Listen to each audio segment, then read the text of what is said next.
On pourrait croire que mais en fait non. Voilà, on dirait une des questions du père Fouras. Mais bref, aujourd'hui, en ce merveilleux temps de flotte, on va parler de moi. Va falloir vous habituer au fait que je suis si parfaite que le m'autorise à me la péter et à dire 3 fois les mots moi-je dans une seule phrase. Saviez-vous que dans ma très lointaine jeunesse, j'ai été jeune une fois. Un jour, alors que j'étais au collège, je faisais la gueule à mes amis, maintenant tout au chômage, car hier j'ai enfin réussi à pirater leur ordi pour suivre toute trace de demande d'emploi à toutes ces salopes. Grosses qui plus est. Mais bon, passons. Ce jour-là, j'étais solo à la table de cantine, quand deux bouffons soudainement apparus de nulle part déboulèrent et mirent leur plateau à ma table. Pour tout vous dire, ils ont réellement déboulé parce que je leur ai fait un vieux accroche pas de sa mère avant que le premier mot ne sorte de la bouche de ces imbéciles finis.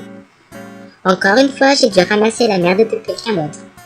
Ça me rappelle la femme de ménage de mon immeuble, appelée Bazooka par les gars, je vous laisse deviner pourquoi, qui me disait qu'avec mon énorme cul, on pourrait serrer chaque marche de ses 10 étages. Le pire, c'était qu'elle soit sérieuse.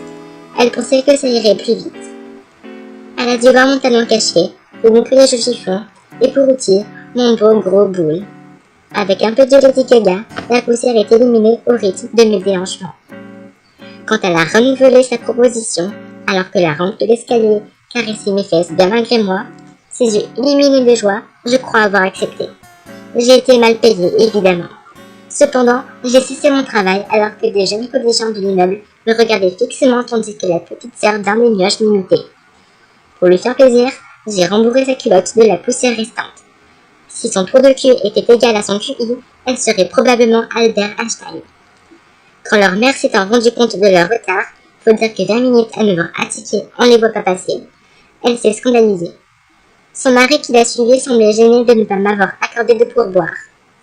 Au final, j'ai démissionné car lorsque tous les parents ont été mis au courant par leur gamin qu'une certaine Bazooka 9000 se trémoussait chaque mardi de 9h à 10h du mat, ça fait du grabuge.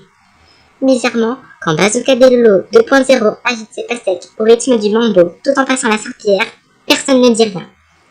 Bref, j'ai la gorge sèche, comme vous, comme le soutien-gorge de votre bimbo est timide.